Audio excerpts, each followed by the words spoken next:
Welcome to the Cool Tools Show. I'm Mark Frauenfelder, Editor-in-Chief of Cool Tools, a website of tool recommendations written by our readers. You can find us at cool-tools.org. I'm joined by my co-host, Kevin Kelly, founder of Cool Tools. Hey, Kevin. Hey, it's great to be here. In each episode of the Cool Tools Show, Kevin and I talk to a guest about some of his or her favorite uncommon and uncommonly good tools they think others should know about. Our guest this week is Orson Rossetto. Orson is a mechanical engineer, programmer, and traceur from Carnegie Mellon, and he's the lead developer for Ethereal Matter, a company translating virtual reality into human physical interaction. I want to find out more about that, and I want to find out more about what a traceur is. How's it going, Orson? Very good. Physical VR to real life is what we're doing, basically. We're so glad you can join us and talk about tool stuff, because I know you love tools. So I'm really excited by what you have picked for us.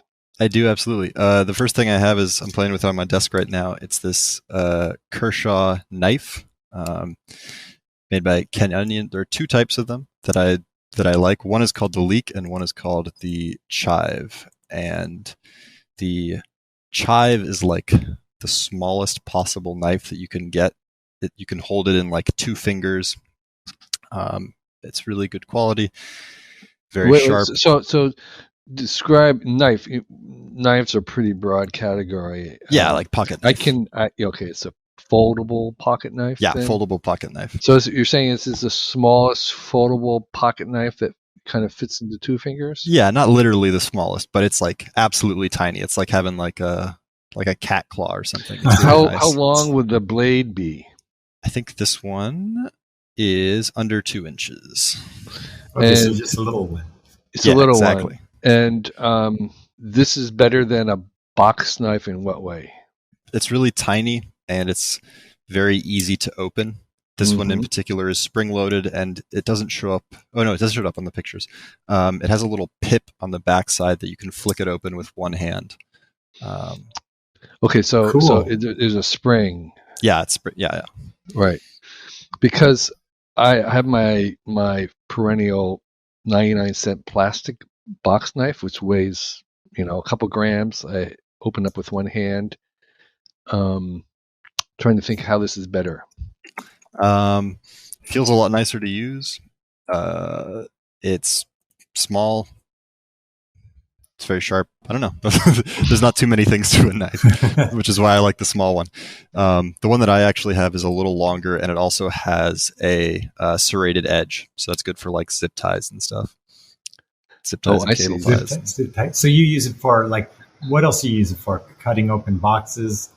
Cutting open boxes, cutting wires, a lot of wire stripping, pushing buttons and like levering things. A lot of electronics, especially like for industry and stuff, have tiny little buttons on them that you can't push with your fingers. You need like a screwdriver or something else. Yeah, so you exactly. use the tip of the knife. Yeah, exactly. It's just okay. Yeah, little stuff like that. Super handy and easy to carry around. Have you ever accidentally gone to the airport and like? Yes. That's a bummer. What happens? You lose an $80 knife, or what do you do?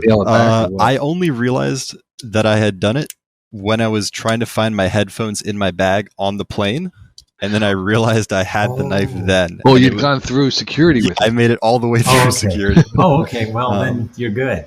Yeah. Well, at that point, I just lower it back into my bag. Yeah. Exactly. No one's wiser. I turned out that I was traveling a lot, and I had these box knives. I used to carry one in these plastic box knives in my pocket. And at one point, after going like days and days of different flights, finally this one guy discovered it. I mean, I'd been through a dozen international airports, and he discovered it in a pocket in one of my pants. And the funny thing was, there was another one there. There were two of them. So the security is it's very easy to subvert. Yeah. False positives on that. They get your water bottle, but not your knife. Yeah, or your second knife. Yeah. So the second one you like is called the Leek. Yeah, the Leek. So that's the one I have. Serrated edges, and it's 80. That one is one's 80. The same price. I think they're both about 80. Yeah, $80. Okay. I probably wouldn't get one for myself, but they make really great gifts for like my dad. We keep trading back and forth And the same brand of knives. is in this particular brand, do other brands make small knives, flick knives like this, or is this the only one, or is this how does it compare to kind of the landscape of small flick knives? It's somewhere in the middle. There's like really obsessive knives, and then there's cheaper ones. And this one, in my mind, is you can feel when you use it. It has a nice weight. It flips open in a very satisfying way, and it locks. And it's just very. It's kind of hard to describe how nice it is to use unless you use it, but it's very pleasant. Alrighty. Cool. Okay, that is a great start. Now we get to find out about parkour and traceuring. I don't know how you put that. So it's French. It's traceur. Traceur. Okay. What does traceur mean? I don't know what traceur is. It's someone who does parkour. Why don't they call him a Parker? Yeah, exactly. Okay. Why don't they call it traceuring? What? I'm not big on French. Yeah, it's combining linguistic styles. So there are special shoes that parkour people, tracers, use. Yeah. So climbing up the sides of buildings. Yeah, absolutely, and running and balancing on rails. And so this is the one that I use. It's a very safe pick in the parkour community. Safe meaning, you literally mean safety, or do you mean like that it's an obvious choice? Both. The things you're looking for, you want really grippy rubber. You want a very light shoe. And then you want one that's flexible. And the flexible is nice for like standing on rails and stuff. If you can put your foot all the way over the rail and get a feel on for both sides of it, it helps with balance. So I see. Light, flexible shoe. And these ones have actually lasted me a year and a half. So, And how often do you parkour? About twice a week. And do you do are there like indoor courses, or do you literally like you're out there on some abandoned building or whatever? Both, all of them. There's this really great competition going on, which I was helping train a guy for, called World Chase Tag. I've seen some of the professional tag stuff. That is really cool. Is that considered in the same domain as parkour? Absolutely. Yeah, it's all parkour people right now. There's no one dedicated to the sport yet. Have you seen those, Mark? No, I don't know what it is. It's like tag as an Olympic sport. Yeah, it's wonderful. They have this arena. It's 20 meters square with a whole bunch of obstacles in the middle. Yeah, like a ladder or a dead end, and things to hop over. Yeah, and you have 20 seconds. I'm just imagining Squid Games. Yeah, they shoot, and whoever loses gets shot. Yeah. No, it's like you're playing tag. One person's trying to tag the other person, and they're running the whole way, and that's the game. But it's all these courses and obstacles. Insane. That sounds great. Yeah, it's fun. It's doing it again as an adult is frightening because you're so much bigger than you are as a kid, and you're just sliding around, like changing direction. When you're like me, you're like 200 pounds is hard. And it only goes 20 seconds, and you're exhausted at the end of 20 seconds. Like after 20 seconds, if you haven't been training it, you're almost too tired to keep running if you survive that long. It's like a sprint. You're just sprinting the whole way. It's even more than a sprint because you're jumping as well. Yeah, exactly. And so is that something you're competing in now? No, I wish. There's teams, and I know some of the people who compete, but I've never competed. I've tried to train them, but super talented athletes and very fun to watch. I see. But yeah, if you want to get into it, those are the shoes. Okay. How did you get into it and learn? Because it's not a super safe thing to do unless you know what you're doing. Yeah. YouTube? Actually, yes, that's absolutely what it was. I had a course in high school. A bunch of people came to my school, and it was it was one of the options you could do in between normal schoolwork. And so I actually learned with some of these people, and eventually, 5 years later, was training with them again from high school. And then in college, I did it mostly on my own. watching old YouTube videos. There's such a great community of it online. Everyone learned originally on YouTube because it came over from France and there was no official discipline or anything else. And so the other thing you can do is, if people are of a sufficient age, they go by their forum handles rather than their real names. So you can go by and ask, if there's old traceurs, what their forum handles are. So which way does this age cutoff go? I mean, if they're older, they have the handles, or if they're younger, they have the handles? If they're older. Now everyone's on like Instagram and stuff, but so back then with their real names, with their real names, right? But back then it'd be like Chaos or something, and Chaos is going to give you his video on how to do a front roll. And where are you? Are you on the real name side of that line? Yeah, I got into it late when all this stuff, learning from it on YouTube and stuff, when it was, which is nice actually, because I think it was the Wild West back then, and anybody could teach anything and nobody could correct you. Now there's a pretty big community of people who know what things should look like, and it doesn't just get passed on as wisdom. Okay. Yeah. Well, okay. So this is not just shoes for parkour and tracing, but also for tag. Yeah, all the same. Like this shoe will cover all of it. Okay. Yeah. The Ultimate 81 from Onitsuka, which is looks like a Japanese. Is that Tiger? Is that this one and the same, or is that Tiger? No. Are they different?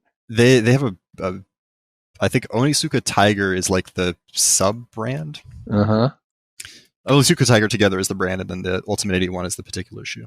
Okay, and that's $80. Yeah, black and white. Well, that's a whole new world that we didn't know much about. You can watch, by the way, listeners, you can watch professional tag, or competitive tag, I should say, on the YouTubes, and it goes fast, but it looks like really fun, and I like to see where they go with it. Maybe one day it'll be part of the Olympics. Yeah, I highly recommend. It's only like a whole round will last like a minute, so yeah. I think you could do a marathon versions of that. Would be really cool. So the way it works is actually, if you win, you stay on. Yeah, I know. I saw that. It's like punishment. That's terrible. It is, but yeah, going one round is hard. Going like 3 rounds, it gets harder and harder and harder. Yeah, but I would like to see kind of, you could see. Well, anyway, the sport is evolving. Let's put it that way. So, Orson, tell us about another, your third cool tool. Yeah, this is slightly more abstract, I guess, but Unity is a game making program. It's free, and it's sort of become the standard in making games. And more than games. Yeah, physics simulations. It's just it's so easy to use and so accessible that they do AI learning on this as well. Right. As far as my understanding of it, but basically what it does is it allows you to create a 3D world, a world in 3 dimensions, and that 3-dimensional world can be used for video games, but increasingly is used in making movies and making sets and making art and making anything where you want to have a whole 3D world. Yeah, it'll do like AR, VR stuff as well. Right. It has this really great, there's a huge community of people using it, and there's a huge backlog of things that you can download. Basically everyone has tried something that you're doing, and so the community really makes it in a lot of ways. Right, and there's you can have access to libraries of forms that exist, so you don't have to make a bicycle. You can find a 3D, you can find the files for a bicycle, or for a building, or for a water tower, or for a ladder, and then you just move like Lego. You assemble the scene that you want. What are you using it for? So we're using it for a couple things. We're using it for the game part of our VR game. Okay. So a lot of the very standard stuff, but because it also is all in the same place, we're also using it to physically simulate the robotic arm that we have here. So we're running physics calculations and doing motor control in the game engine, just because it's so easy and convenient. So the idea is that the 3D world not only has space, 3 dimensions, but it also has physics. So if a ball bounces, it has weight, and it'll ricochet with the appropriate amount of energy, and and that's how you can simulate like a robot arm. Yeah, totally. Well, so yeah, it has the built-in physics, but then we have our whole own. We're doing the entire control of the robotic arm through the game engine itself. So we can do. So that's what I mean when we're running physics calculations. Is like there's one computer running both the arm and the game itself. So we're using it for all of that. That's just an absolutely fantastic tool. So my daughter is she's been using Unity for, I don't know, 5 years or so, and she's that's awesome. Majoring in, yeah, she's really good at it. She's majoring in game development right now.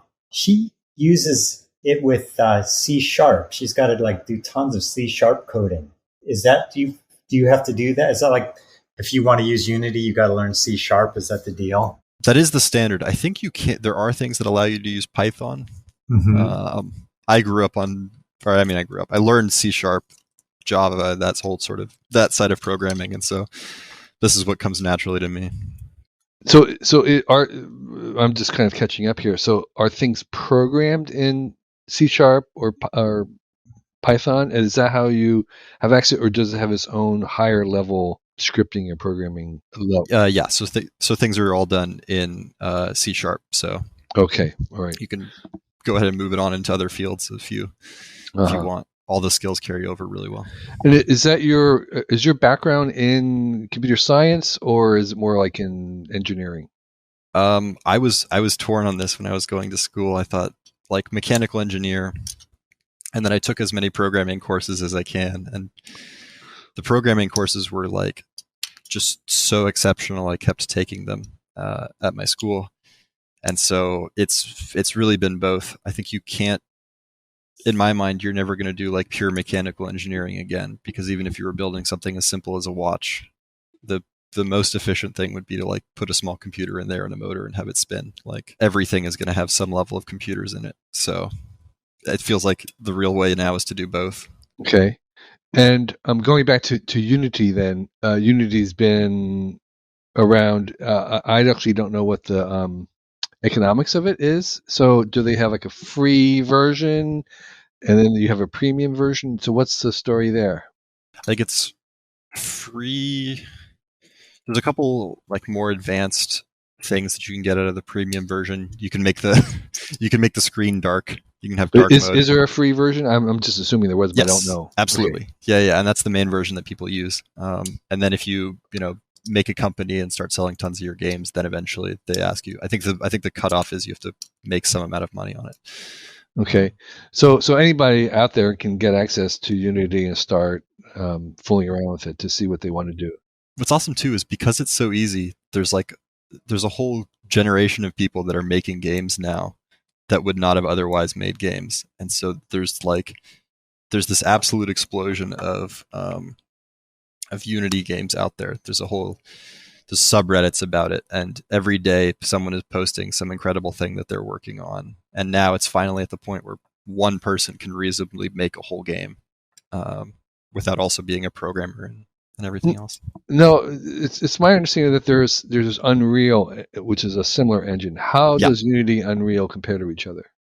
Unreal's better on the graphics. They have some like really sophisticated new demos coming up, just absolutely stunning things in graphics, like Pixar movie rendering in real time. But it's also slightly more complex. So it seems like, though, for the average interested, motivated person, that Unity would be a great place to start. It sounds like it's fairly not too hard to learn. There's this huge community of people who are learning it together. There's probably a whole common platform ecosystem of stuff and resources, education tutorials, and you can go pretty far. You're using it, it seems like, in a professional setting.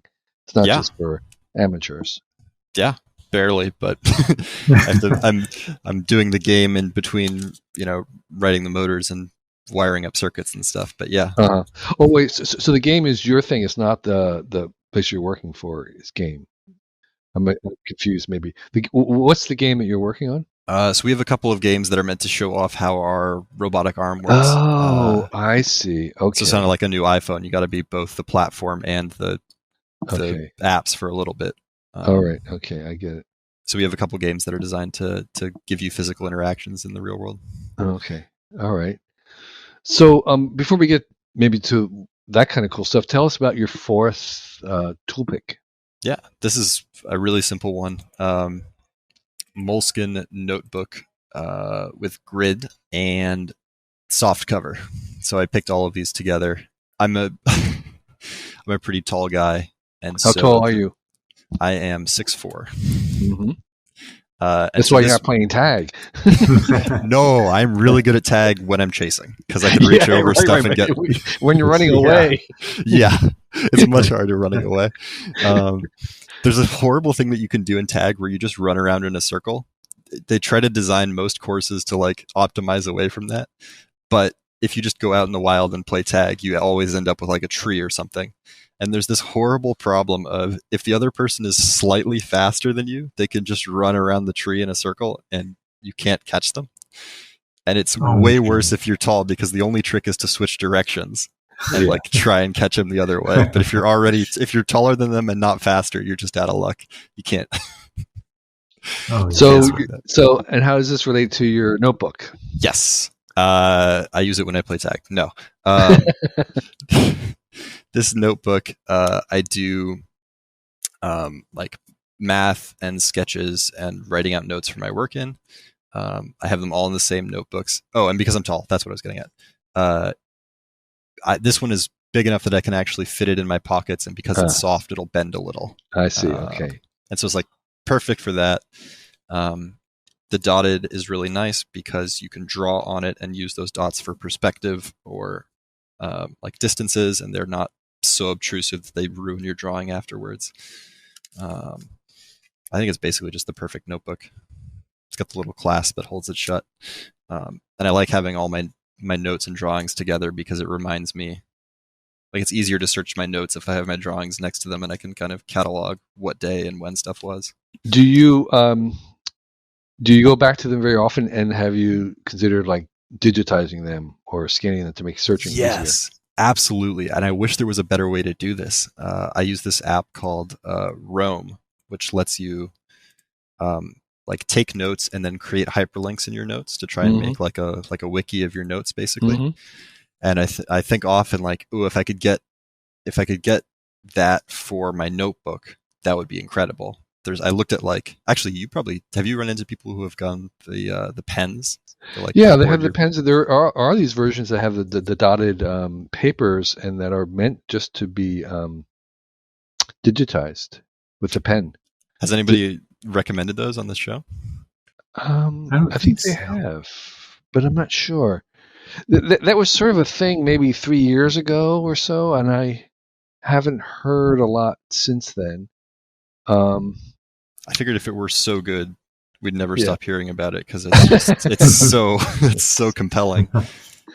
It may be worth a try, but with OCRing, it depends on the legibility of your handwriting. But with OCRing these days, it may not even be necessary. You may be able to just take a photo of the page at the end of the day, and it may be good enough.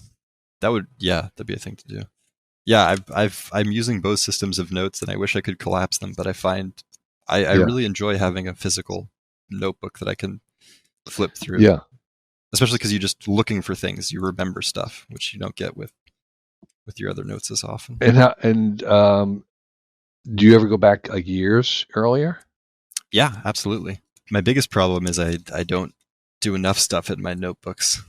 So they all like multiple years. Right now I've got 4 or 5 of these notebooks. And it can still be a year per notebook, which is, I feel like too long. So I want to do bigger sketches and take up more notebooks so that I can. Right. Put more down. Yeah, exactly. Yeah. Just waste a few pages just to break the habit. I have spare notebooks as well, just to try and like encourage me to, I'm not going to run out. Exactly. Well, good. So, these are Moleskin classic notebook soft cover. What's the size that you recommend? 5 by 8.5. I guess if you were smaller. 5 by 8.5. That's a pretty big. You can fit that in your pocket. Well, yeah, I have big pockets. Okay. Rolls up a little. I think if you're maybe someone else, you might take it down to medium or something. Okay. Well, great. That's really cool. So Orson, tell us what you're working on these days. We've mentioned a little bit, but Ethereal Matter, what is that? Or Ethereal Matter machine? Yeah, Ethereal Matter is the company. We're working on our sort of prototype machine, proof of concept. There's a couple different parts to it. The original plan was that to make a climbing wall, so like a robotic climbing wall, so you could perpetually climb. Oh, I see. So an adaptable, a climbing wall that would change. So yeah, like that, but rather than being the whole wall, it's just your handholds. So you're holding onto these robotic arms, and you sort of like grip them and release them and move them around, and then they'll lock into place and all move together as you climb, that kind of thing. And also doing that in VR. So you have like a virtual wall that you're seeing in a virtual environment, and it's letting you climb in that. That could be scary. Yes. Or not. It's such an exciting problem too, though. Yeah. And all the different places you could go with that. So right now we're working more on the prototype of that. We have 2 working arms which are strong enough to lift a person, and we're not doing the foot pads yet, but that'll be down the line. We haven't given up the dream. Right, that's sort of like in the kind of the realm of the what do they call it, misdirected walking thing in VR. Oh, I'm so mad that someone beat me to that. I was wondering if it was possible, and then they. Yeah. So for the listeners, what it is that in VR, you can kind of like instead of having a hall that's a mile long and someone walking along, you can fool them into thinking they're walking in a straight line, even though they're walking in a circle, because you can offset what they actually see from what their body does by a little bit, and that cheat can kind of accumulate. So they think they're walking in a straight line, but what they see is just themselves walking. I mean, they're walking. They think they're walking in a straight line, but they're actually walking in a circle in the same room. So you can do all kinds of things of accomplishing an adventure where they don't leave a room, but they really feel like they're conquering, going up paths for miles and climbing up the sides of a wall. But they're all happening in a very small space and they're kind of cheating with an illusion about the distance. So I imagine your climbing the walls might be kind of playing into that. Absolutely. Yeah. Similar, except that there you have the added, like you have the feeling of it as well. Right. There's something else that we've played with, which is fun, which is sort of towards that kind of vein, which is VR rigs for yourself that aren't human. So for instance, one of the ones that we're playing with now is a giant mech. And the setup is, rather than you are like scaled to the mech and it feels like your whole body, you're sitting in the pilot seat of the mech and you're looking out the window and seeing the arm move when you move your arm. I see. Right. And proprioception tricks like that, I think are going to be super potent and fun to play with in the future. Yeah, that would be cool. Okay, so I see why you're doing Unity now. Yeah. That makes sense. Yeah, I mean, I was doing it beforehand to do flight simulators and stuff because I just physics and math is. So the Ethereal Matter machine, that's what you're talking about here, is that you're making this robotic device that will give you a sense of climbing a mountain when in fact you're still in the same room. Right. Well, and our hope is, so climbing was the original vision, but we're hoping to do it sort of all kinds of VR interactions. Right. So if you pick up something, it's heavy, or if you draw a bow, it has the weight of it. And I mean, is a workout as well. The few VR experiences I've had that have been most profound are those that combine some kind of physical touch along with the visual sense and auditory as well. So like the void experiences were all like that, where you could touch a wall and the wall could feel differently because it looked differently and things like that. Oh, that's so cool. Have you tried Birdly? No, I haven't. Birdly? No, what is it? Oh, Birdly's amazing. You're on this platform and you're lying on your stomach and you put on the VR headset and you are a bird, and you pitching the platform around allows you to control your flight, and they blow a fan in your face to do your speed, and it's just simple and beautiful. I did a demo at DreamWorks where they were demoing a Hogsworth Switch. What's the Quidditch, and we were riding these brooms that were kind of attached to like a mobile stand. Steward platform. And the thing was just holding a broomstick in your hand, and it was the fact that it was also a community of people. I mean, you weren't by yourself; you're with other people flying around, and you were kind of scooting around on your flying. Were broom. You physically moving around? Physically moving around. Those two little cues, or the three cues of physically moving around, having the thing in your hand, and then having your friends go around flying with you, was utterly convincing, and we were squealing like school kids. It was so much fun. It was the funnest VR experience, and it was because there was this merging of the complete, virtual visuals and the physical that really is super important. Yeah. I think it's the number of cues that gets you. Right. Like, not everyone has to be perfect, but if you have like 3 things telling you the same thing, you really buy it. Right. Like, nobody knows how fast their car actually goes, or like what the feeling of acceleration is in your ear, but it would feel weird if you didn't have something. Right. That's really great. So we wish you success on that. Can't wait to try it out. It sounds really cool. And thanks for sharing with us Thank you. your cool tools. And so we'll have a link to your website, makepunk.wordpress.com, and it's got a lot of your projects that you've made that look amazing. And all right, well, cool. Orson, thank you so much. Yeah, thank you very much. Hey everybody, it's your host Mark, and I wanted to thank you for listening to the Cool Tools Show. And I also wanted to let you know that we've got a lot more going on at Cool Tools than just this podcast. We also have the Cool Tools website, which has a new tool review every day, and you can get there by going to cool-tools.org. We also have 4 different newsletters that you can subscribe to, and you can subscribe to those from the Cool Tools page. We have this podcast that you're listening to right now. We also have a YouTube channel where we review tools. Check that YouTube channel out by going to youtube.com/cooltools. And one of the things I'd like to ask you is, if you're really enjoying everything that we are producing, go to our Patreon page and support us there. You can sign up and give us as little as $1 a month, and that would mean a lot to us.